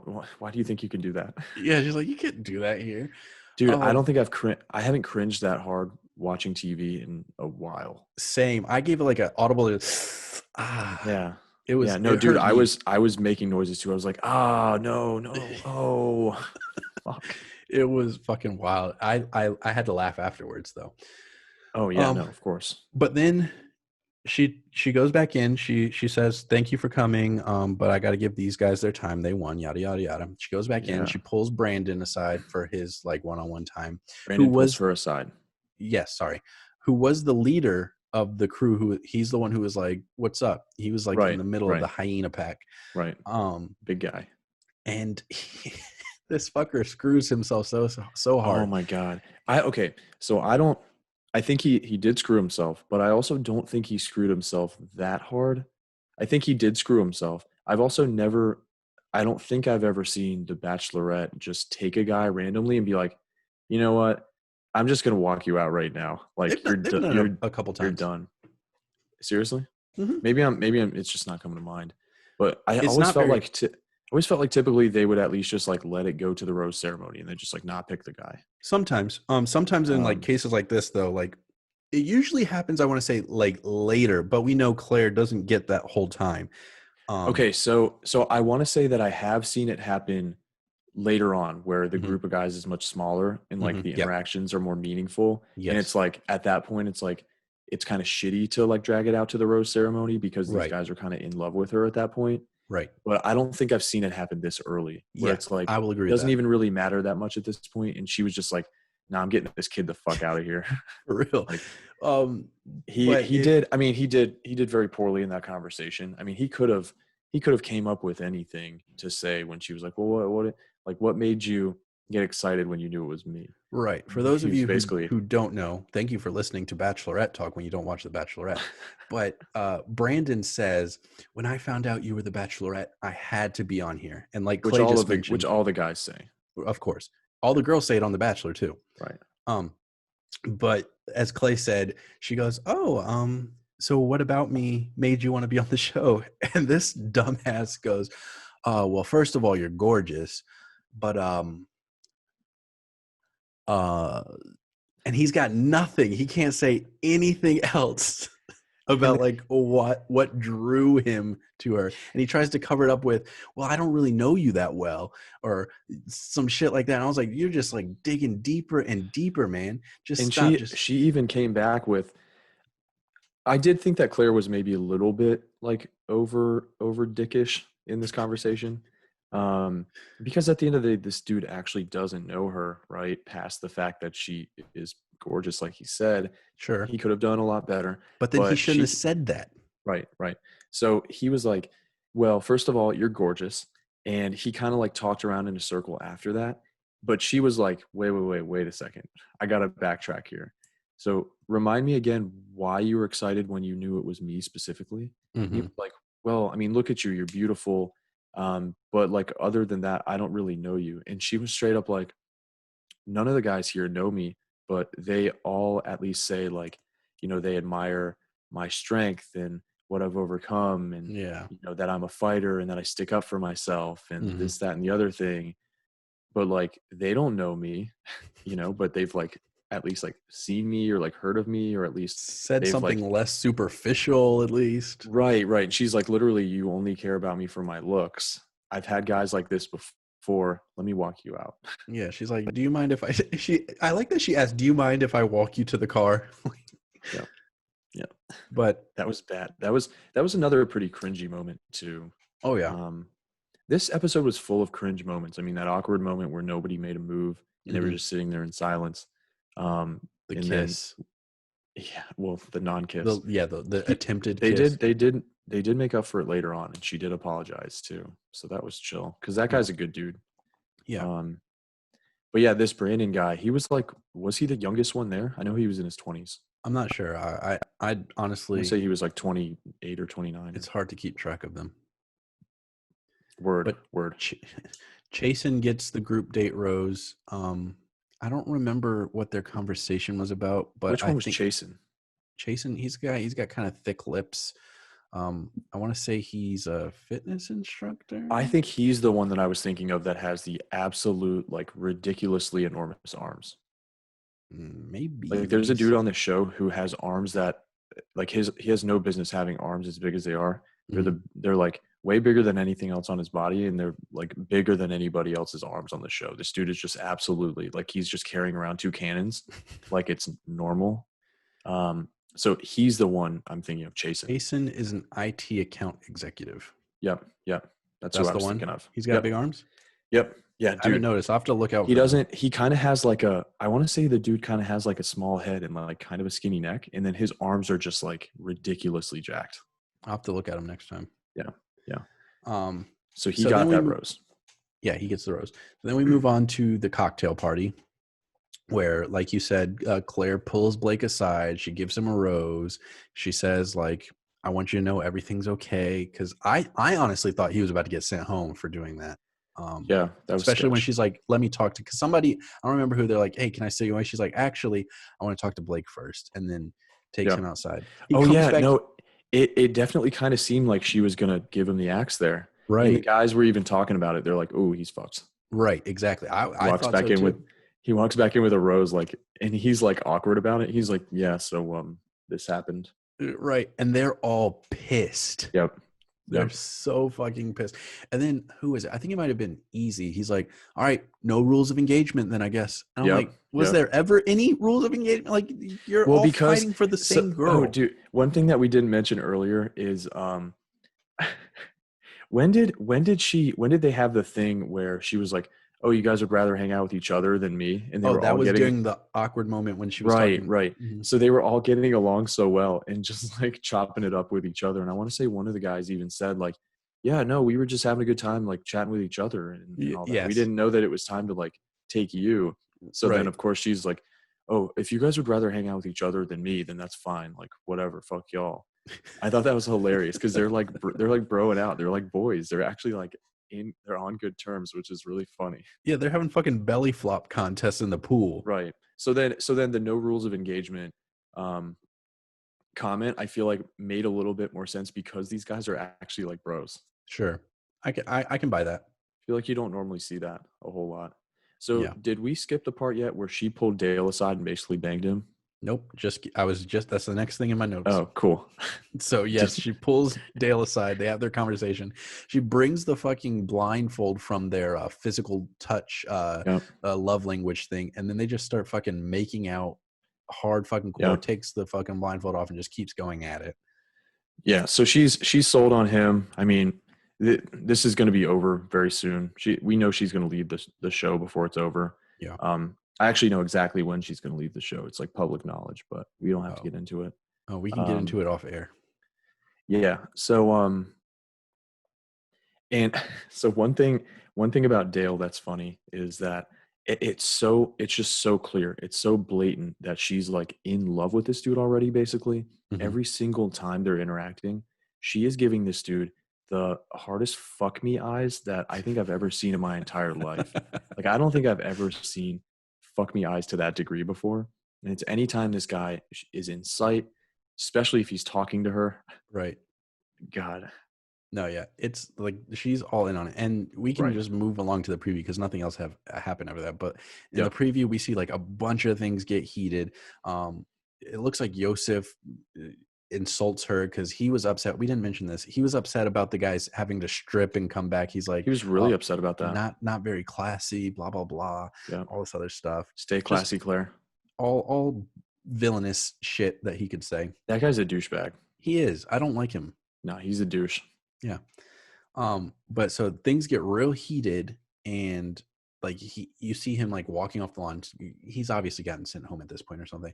He's like, I expected more from the oldest Bachelorette, and all this other shit. And she's like crying. She's like, well, I got as far as I did because I didn't settle for men like him or some shit like that. Yeah. But then we also see in the preview her and Dale just fucking all over the mansion. Not literally fucking, but they're like making out, doing stuff. It looks like at one point she sneaks into his room because he says, oh, the other guys aren't going to be happy about this. Yep. And she sneaks into his room, and all the guys in the preview, you can tell they're noticing what's going on. They're not happy about it. They're all like, she's basically already chosen this guy. Yeah, and one of them makes a comment like, how can you be so sure so soon? And then you see clips of the guys sitting around talking about like, so are they going to bring in a new Bachelorette? Like, what's going to happen? Obviously, she's going to leave with Dale. Yeah. And at one point, I feel like the guys are like, all right, we're just all going to walk out because they're probably like fed up with that. Right. And then we also hear somebody say something about having communication before the show happened, which isn't allowed. But the rumors say that Dale and Claire had been talking because, they were about to start, then they had to stop. So during that stop, when COVID was happening, apparently Dale and Claire were talking, and that's how she can be so sure so fast because they were already in communication. That's what the rumors say. So is that actually not allowed? Because in the last season of The Bachelor with Pilot Pete, the girl he ended up with is one that he had met before the show.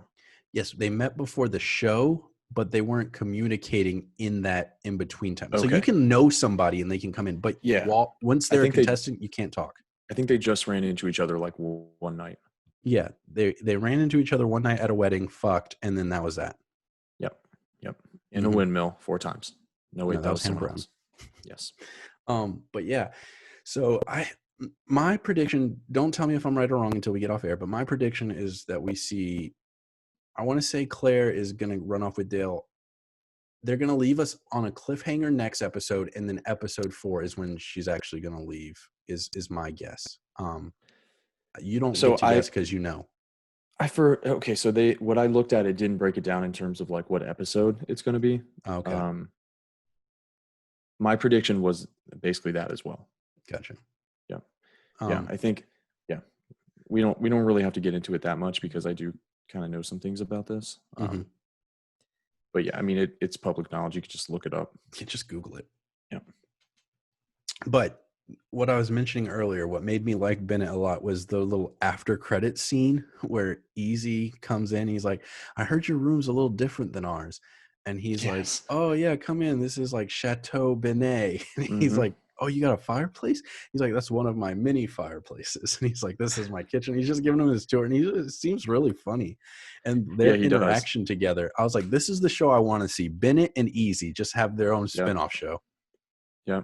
I mean, I think one of the best things about this season is that the guys are boys. Like they're cool with each other.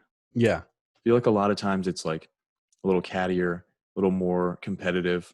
And I'm sure it would get that way if the season was to continue. Right. But I like how they're boys. I mean, they're all on good terms. They're all like, they like each other for the most part.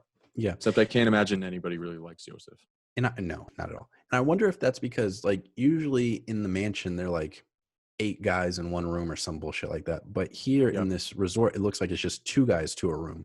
So maybe that kind of like, you're not as stressed because you're not in such a cramped place, and like you have time to like bond like with one specific guy maybe, and then that guy has like made a connection with somebody else, so like you just kind of become boys easier. That's what I was thinking too. Like they get their space, which Yeah. is kind of new for this. Right. But what's the deal with Bennett having a better place than everybody else?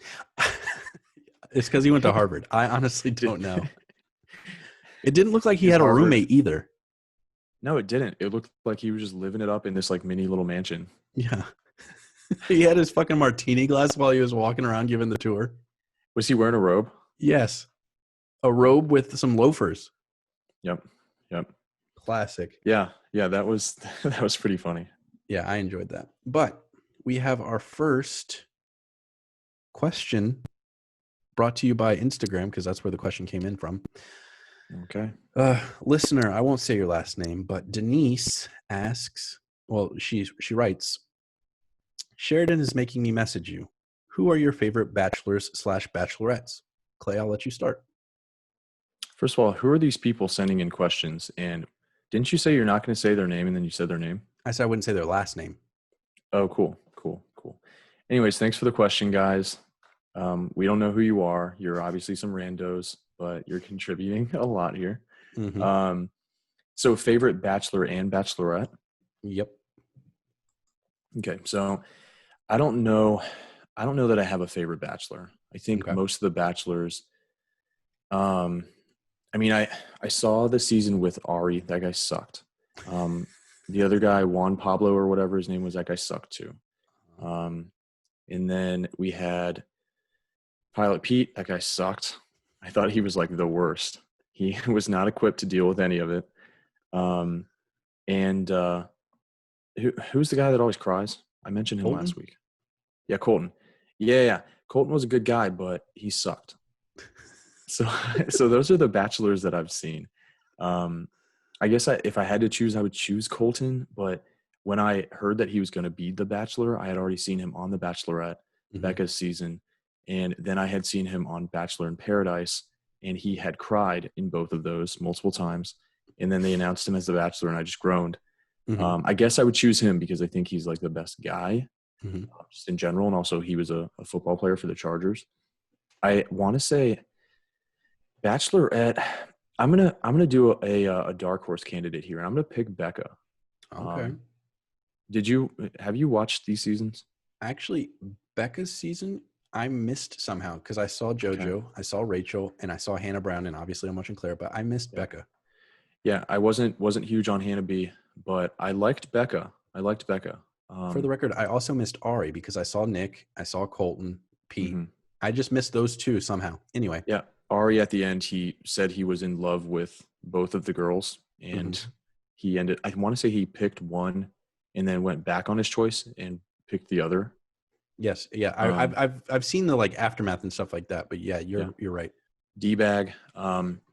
Yeah, Becca seemed to have a good head on her shoulders. She seemed to kind of like have a good sense of how to conduct herself and conduct this weird competition with all these men.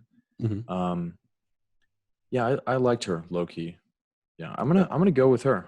I don't know that many people would pick her, but I'm gonna go with her. All right, solid. Yeah. My choices. So I might be cheating, and I'll make a second choice if you say this is cheating, because I haven't seen his season, but I've seen they bring him in enough, and he's like so well known. Ben Higgins. He's like he seems like the nicest, most genuine guy. I didn't watch his show or his season, so I didn't see his either, but I agree. I've seen enough of him, and he's always around talking to the other guys, and he seems like a really cool dude. So I would choose him if I had to choose like a bachelor. If you're making me choose one of the bachelors that I watched, I know Nick was a villain on his season, but I feel like his season of The Bachelor was my favorite out of the ones we've gotten that I've watched. Okay. So I'd have to go with Nick, I think. Cool. Bachelorette, I think I'm going to have to go with my girl, Rachel. I really liked Rachel. JoJo is a close second, though, but I liked Rachel. I did like JoJo, too. Yeah. Well, Rachel, cool. I like that she's a lawyer. I like that she wasn't playing games. Like, she's kind of like Claire's always like, I'm 39, I'm not playing games, but she still seems kind of like, I don't know. Rachel seemed like she was like on it. You know what I mean? Yeah. Yeah. Like she nipped shit in the bud. She didn't play any games. So that's why I liked Becca. Like she was just on it. I need to go back and watch that season. Yeah. Yeah, I would say it's worthwhile. Everybody knows I don't like Hannah Brown. Yeah, I don't like Hannah Brown either. Too wishy-washy. Tried to go back after the fact to all her runner-ups. Yep. And her third place and her fourth place. And I was like, girl, stop. Yep. Yeah. Because I liked her at first. I liked her when she was on The Bachelor. I was like, oh, she's cool. And then I heard she was a Bachelor. I was like, oh, awesome. Then afterwards, I was like, ugh, nah. Yep. Same. Yep. So, so Denise and Sheridan, whoever you are, you're single-handedly carrying our show on your backs with your question. So thanks. We have one more question. This is not Bachelor related, though. Oh, wow. This question comes from Gary. So thank you, Gary. How Gary, does one become a master of the Cultureverse? So that's a good question. It's a really good question. It's something you're not necessarily born into it. It's something you're chosen for. It's sort of like I don't know. It's kind of like a destiny type thing. You know, you can't really control it. It just kind of comes to you. Sure. Yeah, it's basically like a cosmic force that like seeks you out. Sure. Do you think we could have apprentices of the Cultureverse? Well, we're the ones wielding this cosmic force at this point. So, I mean, we can do with it what we will. I think our listeners can be the apprentices of the Cultureverse. Yeah. I like that. I like that. Yeah. The apostles of the Cultureverse. That's a little much. Just a tad. A little much. And on that note, we want to thank you guys for listening to us and watching us. Hi, YouTube. There's a peace sign and a wave. All right. So like I said, you can follow us on Instagram at masters.cultureverse. Shoot us an email, masters.cultureverse@gmail.com. We're available on Apple Podcasts, Spotify. Give us 5 stars in a review. Let us know that you like us. Let us know what you want to see more of. Anything. Interact. You see, we just read questions from people. Ask us questions. Tell us anything. We'll give shout outs. We'll do whatever you want. Subscribe on YouTube, Masters of the Cultureverse. Just Google it or type it in the YouTube search bar. Sorry, it's late. Type it in that YouTube search bar. We'll be the first one that pops up. You know our logo. You know our logo. You know our logo. Just click on it. All right? Bye.